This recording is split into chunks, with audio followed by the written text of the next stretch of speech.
Hey Rams, it's Miss Morrow. So today's homework is comparing and ordering rational numbers. This is page 13 in your notes, okay? So a couple of things to make for sure we recognize are these symbols right in here, my greater than and less than. Make for sure you know those symbols. We're going to be using them, okay?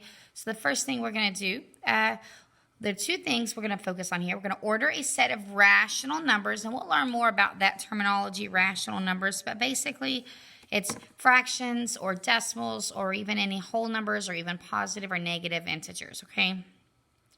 From like word problems, but also we're going to locate, compare, and order these integers and rational numbers also on a number line. So we have within situations and on a number line. All right, so right here, this is our first one. We're going to do a little bit of work in here for it. We just want to know less than or greater than on these problems. Now, when they're all decimals, you learned in elementary, and this one's a review one, okay? You learned that you would just say 0.35 and 0.3. Now, I remember something called placeholders. Do you remember that? Placeholders. This is 35 hundredths, but this is only 3 tenths. So we have 35 hundredths and 3 tenths. Well, it's hard to compare hundredths and tenths, so I can make them all hundredths. So now we have 35 hundredths or 30 100ths. Well, 35 is bigger than 30, so it is greater than. Okay, does that make sense? Now that's when they're all decimals. So now let's look at some when they're both fractions, but they have pretty easy denominators. We have 3/5 and we have 1/2. Now, I wrote them like this because when you have different fractions, you need a common denominator to compare them. So if I think about, I'm going to rename both of these with a common denominator. So what is the least common multiple, the smallest number that 5 and 2 both go into evenly? It's 10. So I'm going to make both of these 10s. So how do I get from 5 to 10? Well, 5 times 2 is 10. And whatever I do to the bottom, I do to the top. So times 2. So 3 times 2 is 6. That is 6 tenths. Now let's look right here. 1/2 equals how many tenths? 2 times 5 is 10, and 1 times 5 is 5. So what I'm comparing are 6 tenths and 5 tenths. Which one is bigger? 6. So 6 tenths was 3/5. So 3/5 is larger than 1/2. Okay. Next, we have a fraction and a decimal. Okay, anytime you have a fraction and a decimal, you need to make them both the same. You can make them both fractions or both decimals. But if they're both fractions, they have to have a common denominator to compare them. So I like to make decimals, okay? So this one is already a decimal. Let's make our 1 3/4 become a decimal. So how do I change a fraction to a decimal? That's division, right? Top dog. So 3 divided by 4. 4 doesn't go into 3, but 4 goes into 30 7 times. 4 times 7 is 28, and I subtract and get a 2. Well, I'm not done, so I can keep adding a 0 and keep going. 4 goes into 25 times. So 4 times 5 is 20.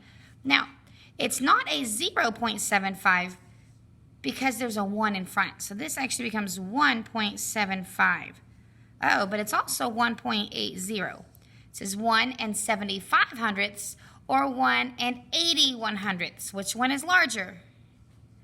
80. 80 is larger than 75. Okay? But you see, by making them both decimals, it was really easy to compare that. Okay, the last one, they are actually both negative. But we have a fraction and a decimal. So what is my rule? Make them both decimals, okay? So that one's easy. Oh, -1/2. Well, that one should be pretty easy, right? I'll show you both ways. 1/2 equals how many out of 10?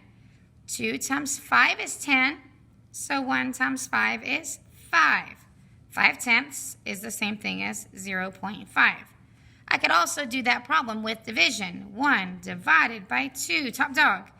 Okay, 2 does not go into 1, but so I make this a 10 over here. 2 times 5 is 10, and I have no remainder. So 0.5, see that? So this is negative 0.5. This is negative 0.45. Well, first, this uses a few rules, right? I need that extra placeholder.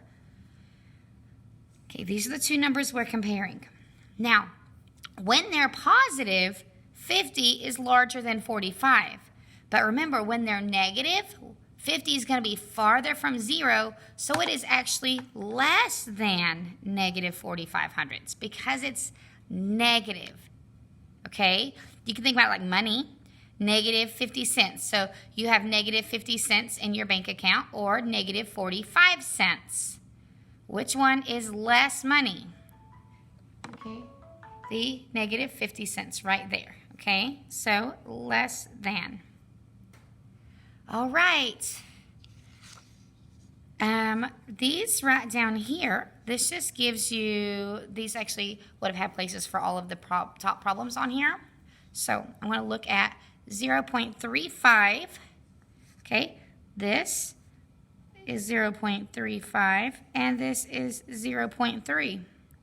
Okay, you could also look at it like that on your number line to compare them. Okay, the second one, 3/5 was 6/10, right? So 0.6.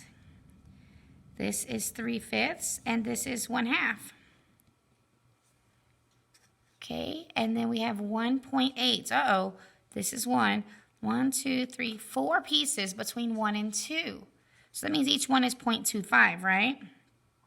So this is 1.25, 1.5, and 1.75. So I had 1.8. I'm going to change colors there. So this 1 3/4 is right there. And then my 1.8 is right there. Okay? And the last one was negative 1/2. It's right here, halfway between 0 and negative 1. But negative 45 hundredths, that's a little bit closer toward 0. Okay, we put them all on number lines now. Okay, I don't want this video to be too long, so I'm kind of going a little quickly for you, but it's okay. What are the strategies for comparing rational numbers? Basically, what are your rules over here? If they're decimals, then what? If they're fractions, then what? What are your rules over here? That's all I want to know. You put these rules into words. Okay? Last one here actually goes to this problem. How is comparing positive numbers different than comparing negative numbers? All right, next page. Okay, we're going to put these in order from least to greatest. Man, that one's not so bad, right? Because we know we can add decimals. Okay, now you're going to put these in order. Okay, so now if I'm thinking about it, this is the tenths, hundredths, and thousandths place. So I have 40 thousandths, 278 thousandths, 380 thousandths, or 204 thousandths. Least to greatest, the smallest would be 40.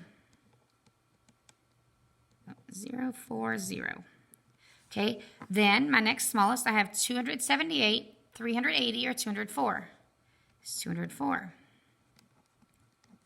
Then I have another 2, right? And we'll go work across my numbers. 0.278, and then the last one is 380. You just add your zeros in, and then you can compare, okay? We're going to put these on our number line. Okay, negative 3.5. If I think about where 3.5 is on the positive side, it's between 3 and 4. But where would negative 3.5 be? It's the opposite. It's between negative 3 and negative 4. Okay, 2 is right there. 1 1/4. So it's past 1 and about 1/4 of the way over here. So I'm going to say right there. Negative 3 and then 1. Oh, there's a 1. And then 2/3 is a little bit less than 1. Now, if I said put them in order least to greatest, I would start over here and move to the right. If I said greatest to least, I would start over here and move to the left. Okay, last 2 little pieces here. We're going to put these in order. So we have, let's look from my 0 to 1. Let's count how many little sections there are. That tells me what my denominator will be, okay? 1, 2, 3, 4, 5, 6, 7, 8, 9, 10. Each one is 0.1, 0.2,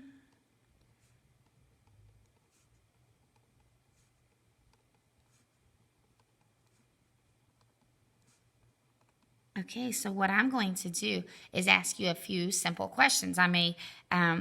You're going to need to put all these on here. You need to make them decimals and put them in their place, okay?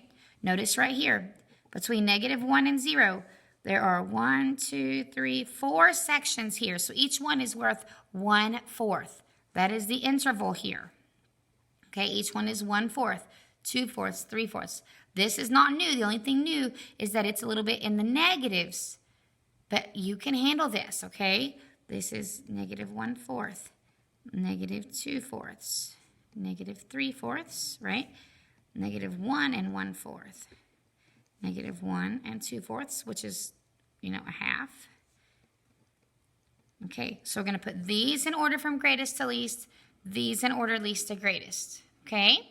You're going to need to spend a few minutes doing that. Also, put your summary because I'm going to ask for it. You are going to be submitting a picture, and if you do not have a summary and every question answered, you do not get credit, okay? Have a great day, Rams.